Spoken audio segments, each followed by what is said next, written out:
Chapter 16. As no objection was made to the young people's engagement with their aunt, and all Mr. Collins's scruples of leaving Mr. and Mrs. Bennet for a single evening during his visit were most steadily resisted, the coach conveyed him and his 5 cousins at a suitable hour to Meryton, and the girls had the pleasure of hearing, as they entered the drawing-room, that Mr. Wickham had accepted their uncle's invitation, and was then in the house. When this information was given, and they had all taken their seats, Mr.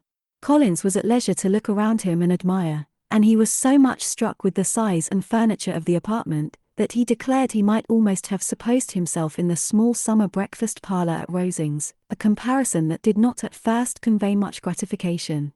But when Mrs. Phillips understood from him what Rosings was, and who was its proprietor, when she had listened to the description of only one of Lady Catherine's drawing rooms, and found that the chimney-piece alone had cost £800, she felt all the force of the compliment, and would hardly have resented a comparison with the housekeeper's room.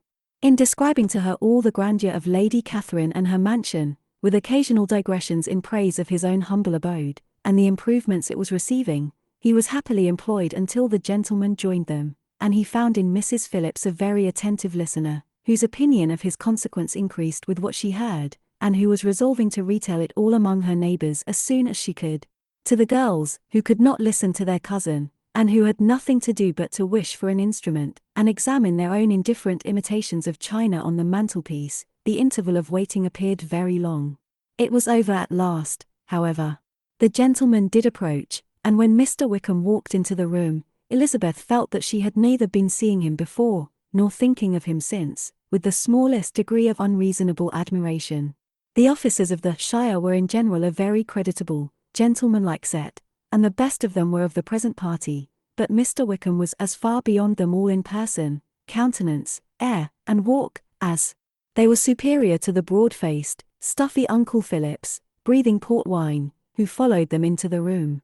Mr. Wickham was the happy man towards whom almost every female eye was turned, and Elizabeth was the happy woman by whom he finally seated himself, and the agreeable manner in which he immediately fell into conversation, though it was only on its being a wet night, made her feel that the commonest, dullest, most threadbare topic might be rendered interesting by the skill of the speaker.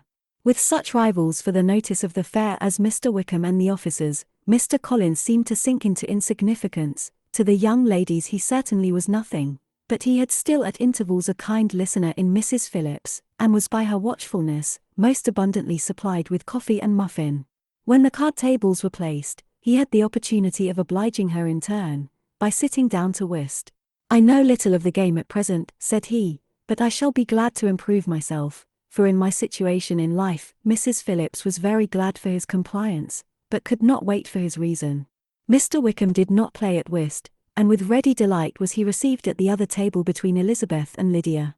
At first there seemed danger of Lydia's engrossing him entirely, for she was a most determined talker, but being likewise extremely fond of lottery tickets, she soon grew too much interested in the game, too eager in making bets and exclaiming after prizes to have attention for anyone in particular.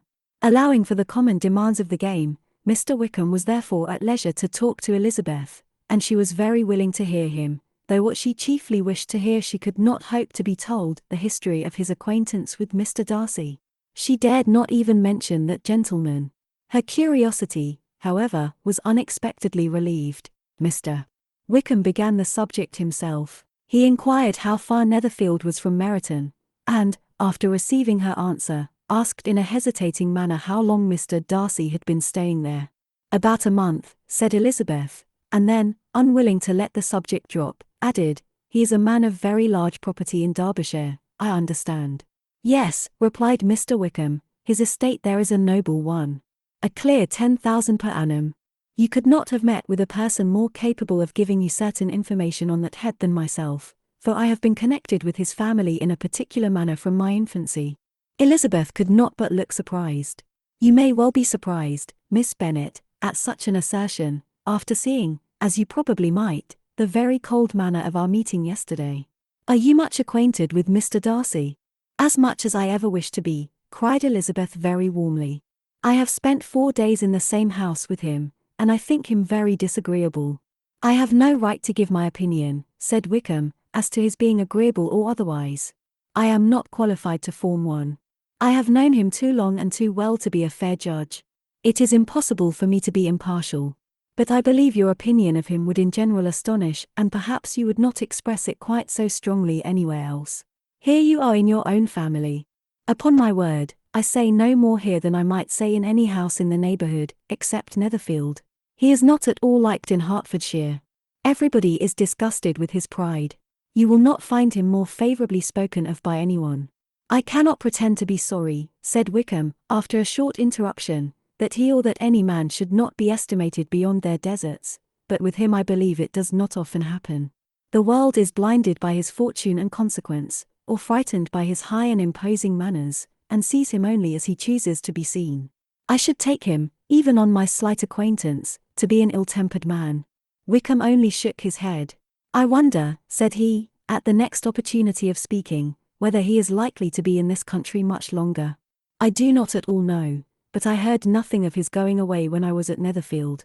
I hope your plans in favour of the shire will not be affected by his being in the neighbourhood. Oh, no, it is not for me to be driven away by Mr. Darcy. If he wishes to avoid seeing me, he must go. We are not on friendly terms, and it always gives me pain to meet him, but I have no reason for avoiding him but what I might proclaim before all the world, a sense of very great ill-usage, and most painful regrets at his being what he is. His father, Miss Bennet, the late Mr. Darcy, was one of the best men that ever breathed, and the truest friend I ever had, and I can never be in company with this Mr. Darcy without being grieved to the soul by 1,000 tender recollections. His behaviour to myself has been scandalous, but I verily believe I could forgive him anything and everything, rather than his disappointing the hopes and disgracing the memory of his father. Elizabeth found the interest of the subject increase, and listened with all her heart, but the delicacy of it prevented further inquiry. Mr. Wickham began to speak on more general topics, Meryton, the neighbourhood, the society, appearing highly pleased with all that he had yet seen, and speaking of the latter with gentle but very intelligible gallantry. It was the prospect of constant society, and good society, he added, which was my chief inducement to enter the shire. I knew it to be a most respectable, agreeable corps, and my friend Denny tempted me further by his account of their present quarters, and the very great attentions and excellent acquaintances Meryton had procured them. Society, I own, is necessary to me. I have been a disappointed man, and my spirits will not bear solitude. I must have employment and society. A military life is not what I was intended for, but circumstances have now made it eligible. The church ought to have been my profession. I was brought up for the church, and I should at this time have been in possession of a most valuable living, had it pleased the gentleman we were speaking of just now. Indeed, yes, the late Mr. Darcy bequeathed me the next presentation of the best living in his gift. He was my godfather, and excessively attached to me. I cannot do justice to his kindness. He meant to provide for me amply, and thought he had done it, but when the living fell, it was given elsewhere. Good heavens, cried Elizabeth, but how could that be? How could his will be disregarded? Why did you not seek legal redress? There was just such an informality in the terms of the bequest as to give me no hope from law. A man of honour could not have doubted the intention, but Mr. Darcy chose to doubt it or to treat it as a merely conditional recommendation, and to assert that I had forfeited all claim to it by extravagance, imprudence, in short anything or nothing. Certain it is, that the living became vacant 2 years ago, exactly as I was of an age to hold it, and that it was given to another man, and no less certain is it, that I cannot accuse myself of having really done anything to deserve to lose it. I have a warm, unguarded temper, and I may have spoken my opinion of him, and to him, too freely. I can recall nothing worse. But the fact is, that we are very different sort of men, and that he hates me. This is quite shocking. He deserves to be publicly disgraced. Some time or other he will be, but it shall not be by me. Till I can forget his father, I can never defy or expose him. Elizabeth honoured him for such feelings, and thought him handsomer than ever as he expressed them. But what, said she, after a pause, can have been his motive? What can have induced him to behave so cruelly? A thorough, determined dislike of me, a dislike which I cannot but attribute in some measure to jealousy. Had the late Mr. Darcy liked me less, his son might have borne with me better, but his father's uncommon attachment to me irritated him, I believe, very early in life. He had not a temper to bear the sort of competition in which we stood, the sort of preference which was often given me. I had not thought Mr. Darcy so bad as this, though I have never liked him. I had not thought so very ill of him. I had supposed him to be despising his fellow creatures in general, but did not suspect him of descending to such malicious revenge, such injustice, such inhumanity as this. After a few minutes' reflection, however, she continued, I do remember his boasting one day, at Netherfield, of the implacability of his resentments, of his having an unforgiving temper. His disposition must be dreadful. I will not trust myself on the subject, replied Wickham, I can hardly be just to him. Elizabeth was again deep in thought, and after a time exclaimed, to treat in such a manner the godson, the friend, the favourite of his father. She could have added, a young man, too, like you, whose very countenance may vouch for your being amiable, but she contented herself with, and one, too, who had probably been his companion from childhood, connected together, as I think you said, in the closest manner. We were born in the same parish, within the same park, the greatest part of our youth was passed together, inmates of the same house, sharing the same amusements, objects of the same parental care. My father began life in the profession which your uncle, Mr. Phillips, appears to do so much credit to, but he gave up everything to be of use to the late Mr. Darcy and devoted all his time to the care of the Pemberley property. He was most highly esteemed by Mr. Darcy, a most intimate, confidential friend. Mr. Darcy often acknowledged himself to be under the greatest obligations to my father's active superintendence, and when, immediately before my father's death, Mr. Darcy gave him a voluntary promise of providing for me, I am convinced that he felt it to be as much a debt of gratitude to him, as of his affection to myself. How strange, cried Elizabeth, how abominable! I wonder that the very pride of this Mr. Darcy has not made him just to you. If from no better motive, that he should not have been too proud to be dishonest, for dishonesty I must call it. It is wonderful, replied Wickham, for almost all his actions may be traced to pride, and pride had often been his best friend. It has connected him nearer with virtue than with any other feeling. But we are none of us consistent, and in his behaviour to me there were stronger impulses even than pride. Can such abominable pride as his have ever done him good? Yes. It has often led him to be liberal and generous, to give his money freely, to display hospitality, to assist his tenants, and relieve the poor. Family pride, and filial pride, for he is very proud of what his father was, have done this. Not to appear to disgrace his family, to degenerate from the popular qualities, or lose the influence of the Pemberley house, is a powerful motive. He has also brotherly pride, which, with some brotherly affection, makes him a very kind and careful guardian of his sister, and you will hear him generally cried up as the most attentive and best of brothers. What sort of girl is Miss Darcy? He shook his head. I wish I could call her amiable. It gives me pain to speak ill of a Darcy. But she is too much like her brother, very, very proud. As a child, she was affectionate and pleasing, and extremely fond of me, and I have devoted hours and hours to her amusement. But she is nothing to me now. She is a handsome girl, about 15 or 16, and, I understand, highly accomplished. Since her father's death, her home has been London, where a lady lives with her, and superintends her education. After many pauses and many trials of other subjects, Elizabeth could not help reverting once more to the first, and saying, I am astonished at his intimacy with Mr. Bingley. How can Mr. Bingley, who seems good humour itself, and is, I really believe, truly amiable, be in friendship with such a man? How can they suit each other? Do you know Mr. Bingley? Not at all. He is a sweet-tempered, amiable, charming man. He cannot know what Mr. Darcy is. Probably not, but Mr. Darcy can please where he chooses. He does not want abilities. He can be a conversable companion if he thinks it worth his while. Among those who are at all his equals in consequence, he is a very different man from what he is to the less prosperous.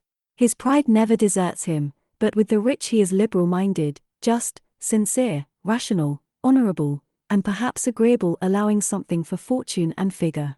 The whist party soon afterwards breaking up, the players gathered round the other table and Mr. Collins took his station between his cousin Elizabeth and Mrs. Phillips. The usual inquiries as to his success were made by the latter. It had not been very great, he had lost every point, but when Mrs. Phillips began to express her concern thereupon, he assured her with much earnest gravity that it was not of the least importance, that he considered the money as a mere trifle, and begged that she would not make herself uneasy. I know very well, "Madam," said he, "that when persons sit down to a card table, they must take their chances of these things, and happily I am not in such circumstances as to make 5 shillings any object. There are undoubtedly many who could not say the same, but thanks to Lady Catherine de Bourgh, I am removed far beyond the necessity of regarding little matters." Mr. Wickham's attention was caught, and after observing Mr. Collins for a few moments, he asked Elizabeth in a low voice whether her relation was very intimately acquainted with the family of de Bourgh. "Lady Catherine de Bourgh," she replied, "has very lately given him a living. I hardly know how Mr. Collins was first introduced to her notice, but he certainly has not known her long. You know of course that Lady Catherine de Bourgh and Lady Anne Darcy were sisters, consequently that she is aunt to the present Mr. Darcy." "No, indeed, I did not. I knew nothing at all of Lady Catherine's connections. I never heard of her existence till the day before yesterday.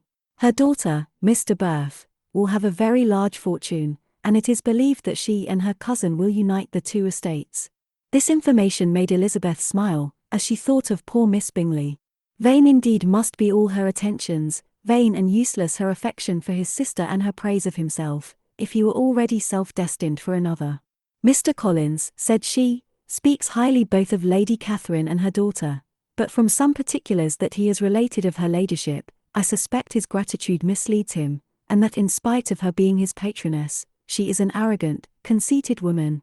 "I believe her to be both in a great degree," replied Wickham. "I have not seen her for many years, but I very well remember that I never liked her, and that her manners were dictatorial and insolent. She has the reputation of being remarkably sensible and clever, but I rather believe she derives part of her abilities from her rank and fortune, part from her authoritative manner, and the rest from the pride of her nephew, who chooses that everyone connected with him should have an understanding of the first class." Elizabeth allowed that he had given a very rational account of it, and they continued talking together, with mutual satisfaction till supper put an end to cards, and gave the rest of the ladies their share of Mr. Wickham's attentions. There could be no conversation in the noise of Mrs. Phillips's supper party, but his manners recommended him to everybody. Whatever he said, was said well, and whatever he did, done gracefully. Elizabeth went away with her head full of him. She could think of nothing but of Mr. Wickham, and of what he had told her, all the way home, but there was not time for her even to mention his name as they went, for neither Lydia nor Mr. Collins were once silent. Lydia talked incessantly of lottery tickets, of the fish she had lost and the fish she had won, and Mr. Collins in describing the civility of Mr. and Mrs. Phillips, protesting that he did not in the least regard his losses at whist, enumerating all the dishes at supper, and repeatedly fearing that he crowded his cousins, had more to say than he could well manage before the carriage stopped at Longbourn House.